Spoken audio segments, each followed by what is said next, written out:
I secretly racked up $20,000 in personal charges on my company credit card, the 4-year nightmare that nearly destroyed my career and mental health. My hands were shaking as I stared at the American Express statement, showing a balance of $20,000 in personal charges on my company credit card. For 4 years, I'd been living in a cycle of terror, using PayPal cash advances to pay the minimum each month, while the balance grew like a cancer that was slowly consuming my sanity. What started as a desperate attempt to save my job had become a nightmare that threatened to destroy everything I'd worked for. The whole mess began when my role at the company changed dramatically. I'd been working on site at a client office for 2 years when management informed me the contract was canceled. My manager, David, told me I'd need to transition to a role requiring extensive travel throughout the city instead of being office-based. The ultimatum was stark and terrifying. "If you don't get a car within the week, there's nothing I can do for you," David said during our meeting. He made it crystal clear that the company credit card couldn't be used for personal expenses, but then added something that would haunt me for years. "It won't be checked up on if it gets paid in full each month." That single statement became my justification for what I now recognize as a catastrophic decision. I had recently gone through bankruptcy and couldn't qualify for any loans. My girlfriend had been unemployed for 2 years, and we were barely surviving on my salary alone. The prospect of losing my job felt like a death sentence, so I convinced myself that using the company card was acceptable as long as I paid the balance every month. My plan seemed reasonable at first. I'd use the card for a car deposit, pay off the vehicle, then use it as collateral for a loan to clear the company card debt.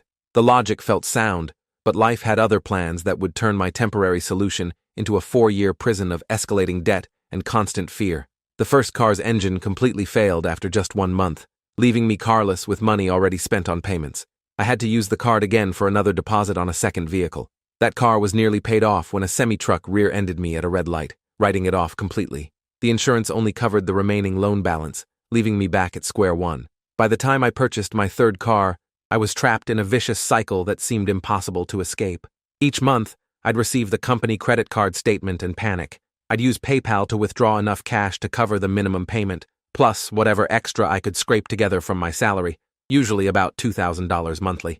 But the PayPal cash advance fees were brutal, around $600 every month that went straight into their pockets instead of reducing my debt.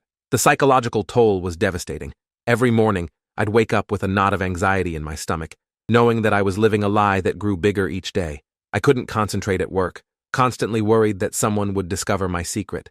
The guilt was overwhelming. These weren't just personal expenses, but medical bills, living costs, and emergency purchases that had accumulated over years of financial desperation. My ADD made impulse control difficult under normal circumstances, but the stress of potentially losing my job had pushed me into a decision-making state that I now recognize was completely irrational. The trauma of facing unemployment while supporting an unemployed partner had clouded my judgment so severely that using company funds seemed like the only viable option.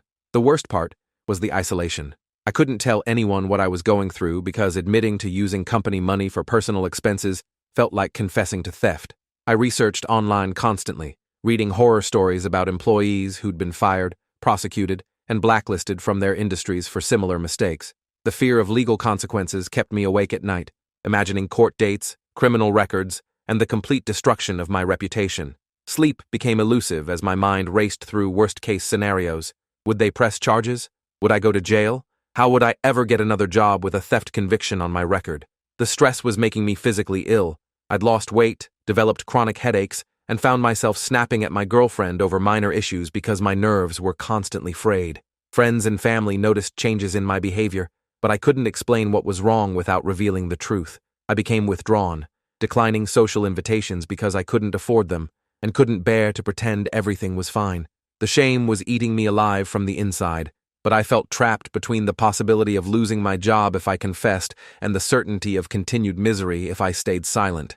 After 4 years of living this nightmare, I finally reached a breaking point where the daily stress was worse than any potential consequences of honesty. I realized I was slowly destroying my mental health, and that continuing this charade was unsustainable. The decision to confess felt like jumping off a cliff, but I knew I couldn't survive another year of this psychological torture. The conversation with David was the most terrifying moment of my professional life. I walked into his office with sweaty palms and a racing heart, knowing this could be the last normal day of my career. I laid it out as simply as possible. I have $20,000 in personal expenses on the company card, and I can't immediately pay it back. David's face went through several expressions before settling into professional concern. He had to escalate to his boss, Margaret, who arranged a conference call with HR. They sent me the company credit card policy and ethics guidelines with the meeting invitation, which felt like receiving court documents. Margaret's first question cut straight to the heart of the matter. Do you understand how a company card is supposed to be used? After reading their documents, I had to admit that my usage had been completely inappropriate. When she asked about repayment, I offered to live on just rent and food, while they took the rest of my salary until the debt was cleared. But Margaret surprised me with her response. She wasn't angry about my willingness to sacrifice. She was concerned it would put me under so much stress that I might make another desperate decision or that my job performance would suffer. More importantly, she explained that our American Express corporate card wasn't actually a credit card, but a charge card that the company had to pay in full each month or face penalties and breach their agreement with Amex. The revelation that my employer was essentially lending me $20,000 every month while I struggled to pay it back made my stomach sink even further. This wasn't just about policy violations. It was about putting the company at financial risk because of my personal crisis.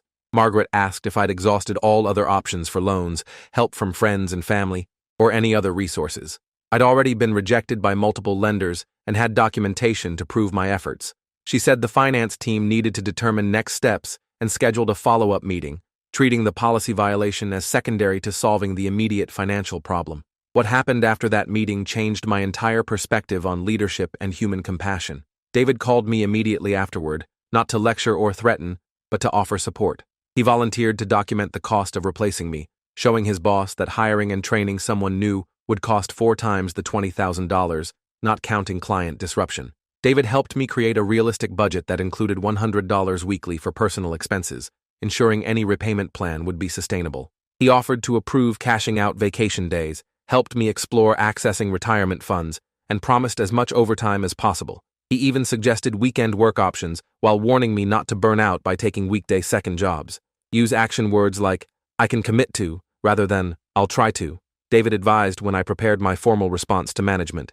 He offered to proofread everything before submission and assured me that legal action was unlikely since they'd get more money back with me employed than unemployed. His support felt like a lifeline when I'd expected to be thrown overboard. The second meeting with Margaret was delayed as the finance team worked on solutions, but David's encouragement gave me hope during those anxious days. For the first time in 4 years, the crushing weight of secret debt wasn't growing heavier each month. Without the PayPal fees, every payment would go directly toward principal reduction.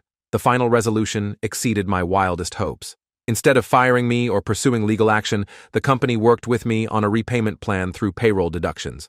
I relinquished the credit card immediately and agreed to expense legitimate business costs through my personal accounts going forward.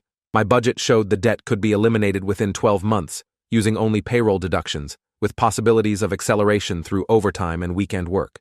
The transformation in my mental health was immediate and dramatic. The constant anxiety that had plagued me for 4 years lifted like fog clearing from a mountain.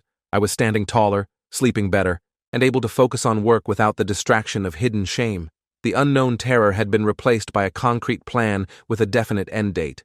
9 months later, 3 months ahead of schedule thanks to a promotion and salary increase, I made the final payment to American Express. The habit of aggressive saving that I'd developed during repayment created a financial safety net that protected me from ever falling into similar desperation again. The experience taught me lessons that extended far beyond financial management.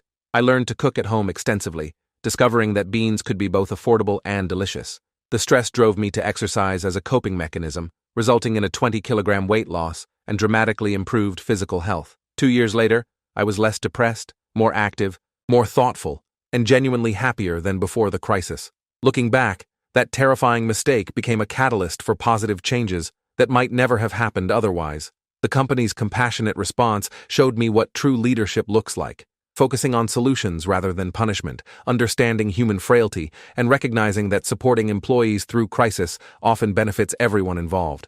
My salary increased from $55,000 to $60,000 with the promotion, and while supporting 2 children on that income required careful budgeting, I felt wealthy compared to the years of living under crushing secret debt.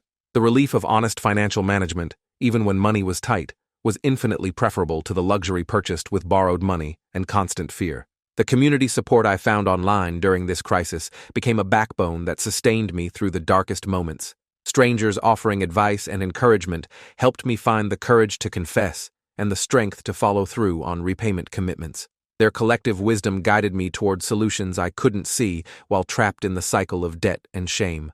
The most important lesson was that confession, despite feeling like professional suicide, actually saved my career and my sanity. The 4 years of secret torment were exponentially worse than the brief discomfort of honest conversation with management. Sometimes the thing we fear most, being found out, is actually the key to freedom from the prison we've created for ourselves.